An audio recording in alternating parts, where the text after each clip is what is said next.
Okay, now I've got the holes drilled out, and what I'm going to do is mark the mortises. Now you can do different joints here. If you want to, you don't need to do a mortise and tenon, as I'm going to do. You can use this sort of bridle joint that just fits over like that for your bow saw. But what this results in is a very, very thick and heavy cross section, and it gets in the way. It's a lot of bulk, it's a lot of weight. I don't like it. Plenty of people like it just fine though. So, what I'm going to do is a mortise and tenon, as I've done here. So I'm going to chop a 1/4 inch mortise into this piece, and I'm going to make a stretcher. And to do that, just figure out where we want the mortise. And I think, and also how wide we want the tenon. I think I know what I'm going to do. So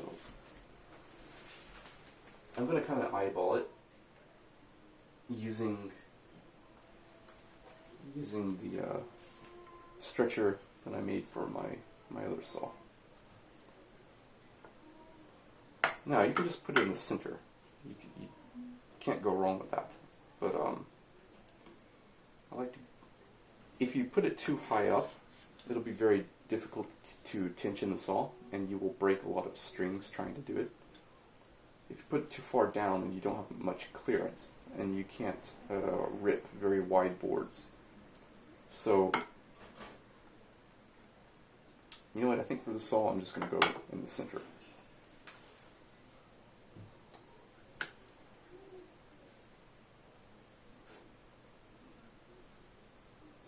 These are a little under a foot. These are probably about 10 inches. Normally, you would want taller. I'm making a small saw. That's why these are so short. This is 1 foot. This is 12 inches or 30 centimeters. And you also see I have the stretcher mounted a little higher up. That gives me a lot of clearance.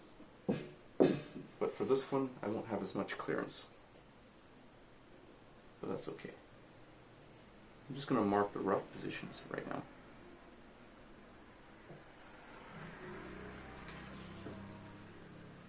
And take a square. And decide which part you want to be the front. I think I want to do it like this.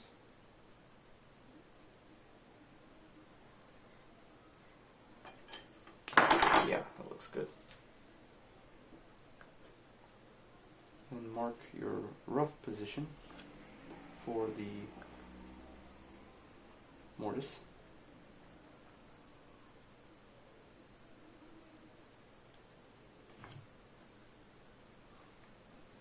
Okay.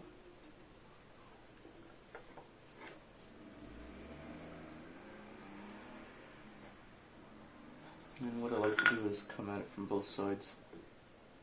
Make sure it's square.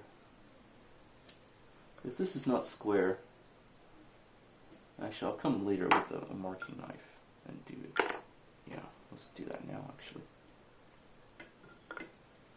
So I'm going to mark inside.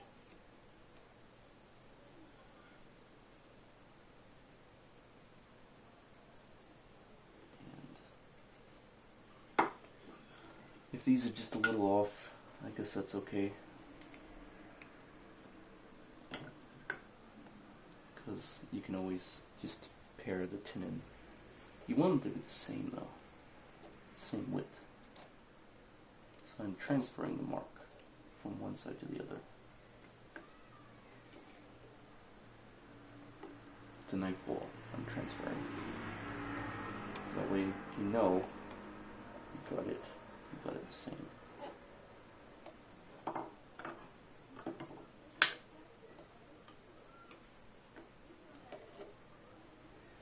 because you don't want your mortise to be, you don't want these to be twisted. You want them to be in line with each other. Okay, I'll leave that open. Now we'll take your chisel, 1 inch, and you can either use a marking gauge like this and mark from each side, or you can use a mortise gauge. I think I'm going to use the marking gauge, actually, not the mortise gauge. You might not have a mortise gauge. You also may not have a marking gauge. If so, then just eyeball the center. I guess that's fine.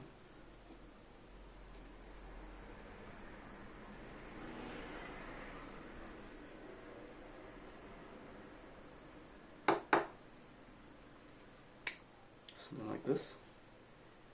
Not quite.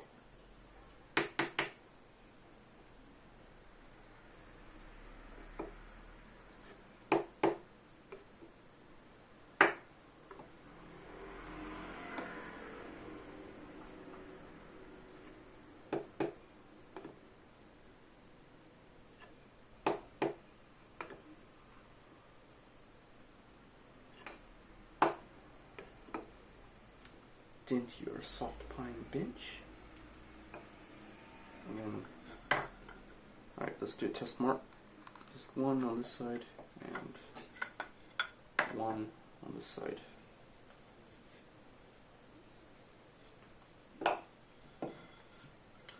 And see if that's the right width for your chisel. Yes, it is. Alright, so now I mark the walls of the mortise.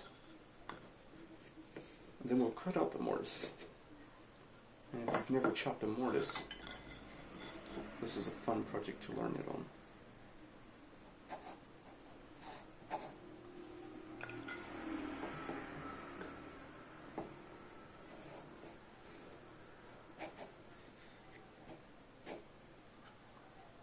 Alright, that's good. Alright, so when chopping mortise, what you're going to do is you're going to start on one corner, go straight up, tap lightly, just lightly. Go like 0.5 millimeter or something, maybe 1 millimeter, and tap again, and you'll remove a tiny chip. Then you just keep walking the chisel, and as you get deeper, you tap harder and harder, and you get deeper and deeper. And pretty soon you'll be to the depth you want. You only need to go about not even half an inch. You can go like 3/8 of an inch or 1/4 of an inch. That's what I'm going to do.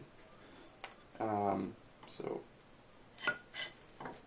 I'm going to use, you don't need this, but it just makes it easy to check depth, is take this and set it to the depth you want. I think I'll do 9 millimeters.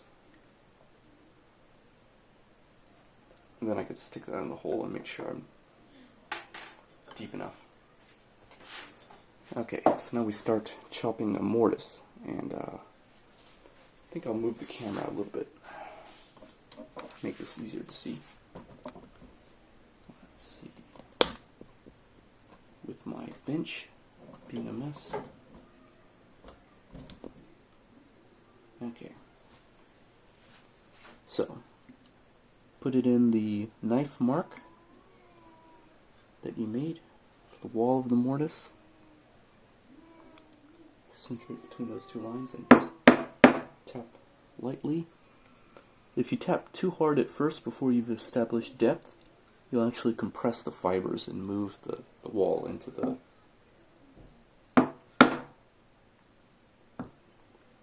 And you see we've got a chip. We've formed a little chip. And we can... My hands are probably in the way. Let's move this like here or something. And you can remove that chip. And there's the start of your mortise. Very, very tiny start. That's good, that's what you want. Now you can go in and establish more depth before you keep going if you like. harder. And now, it's easy to chip your chisel as you're doing this. So if you haven't learned to sharpen a chisel, you better do that before you start this.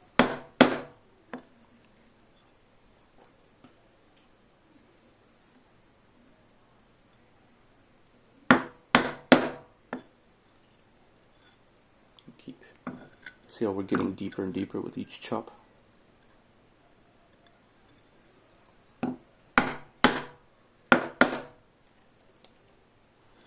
It's rather fun to chop a small mortise like this with like a 1/4-inch chisel, or an 1/8-inch chisel even is even more fun.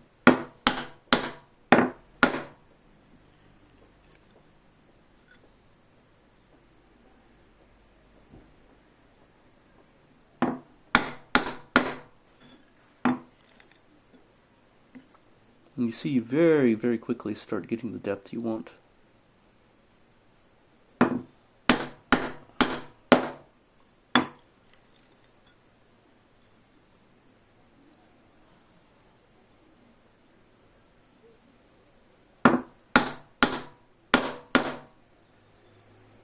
We're about 1/4 inch down already. Yeah.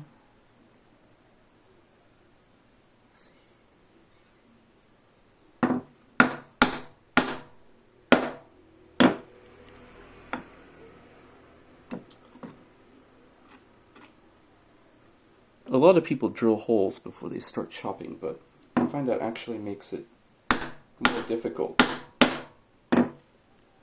Especially if you're doing a small mortise. Because when you're chopping like this, the walls of the mortise support the chisel and keep it in the right spot. When you start drilling holes, so your chisel's going to want to fall in that hole, and you'll be all over the place.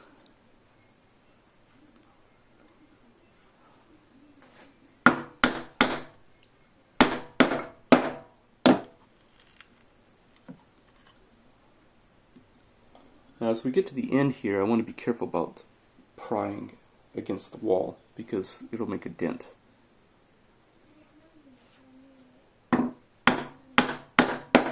So, and I want a straight wall anyway, so what I'm going to do is I'm going to change my chisel. I'm going to turn it around in just a minute.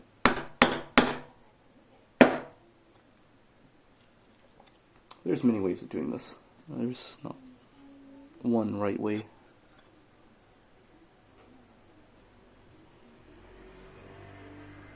So if you find something else that works for you, that's great.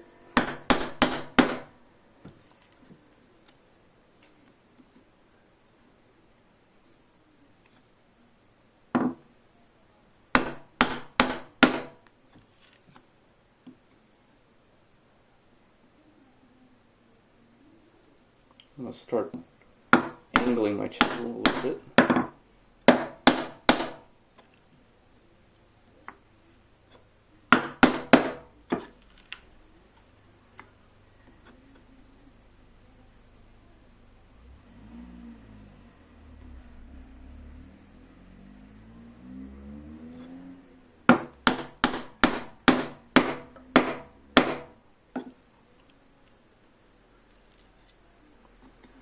I'm using very hard Japanese ash for this.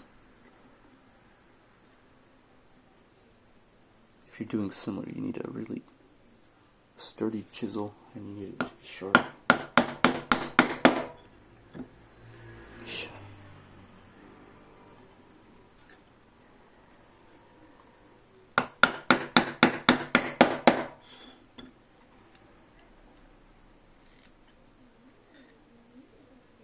Okay, now I'm going to go this way a little bit. This is the end of my wall right here. It's the knife nick. I feel it. I'm going to go a little before that, and I'm going to straight down. If I can. Maybe I can't.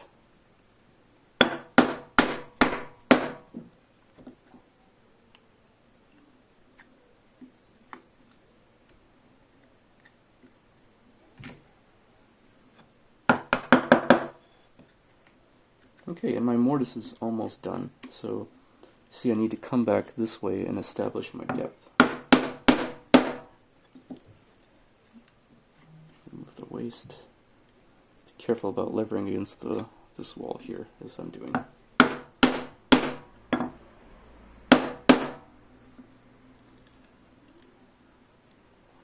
Remove those chips. It might help to get a smaller chisel or something else to pry those chips out.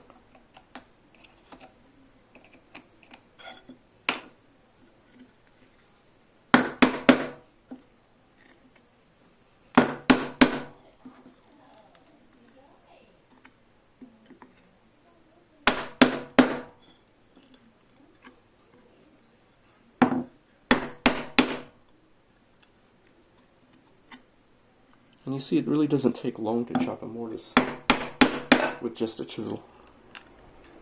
At least not one this size.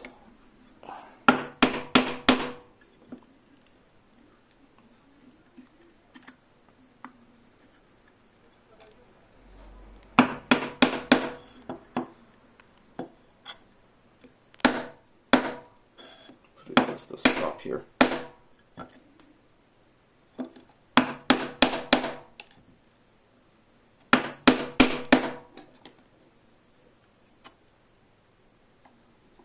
And go into this wall.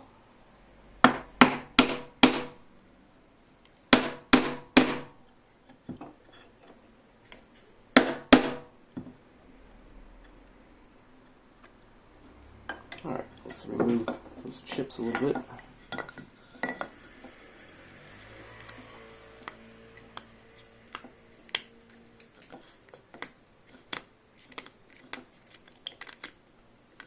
And check our depth.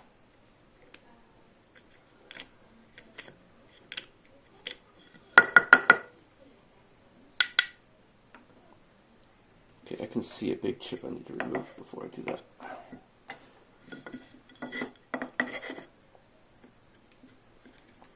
Two chips, in fact. So I need to remove this one.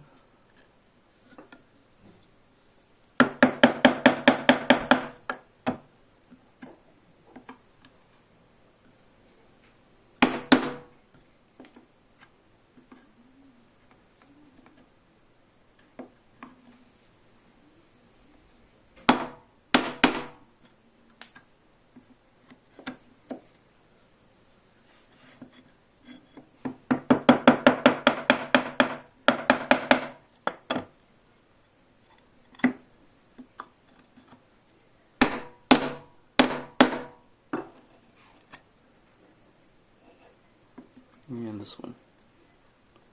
It's hard to get the full depth on the sides here. Let's turn this around so I work against the stop.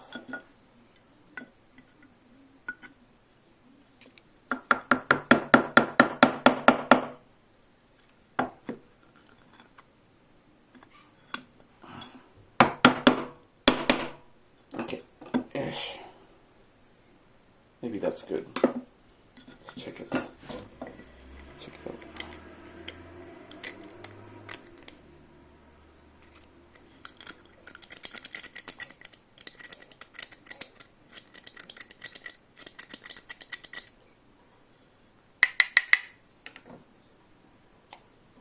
And where's that?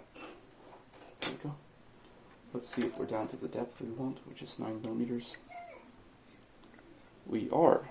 So, oops, sorry, couldn't see. So, it doesn't matter if you go a little past it. Alright, so that's one side of the saw done. And just do the same with this one. And when you're done with that, we can move on to inserting the pins to hold the blade and shaping the saw so that the handle is comfortable and lighter. So I'm going to shape it like this. I've got a very, very slight curve on the handle to grip it like this. And then we've got a taper at the top, both in this direction and in, if I can hold it correctly, this direction.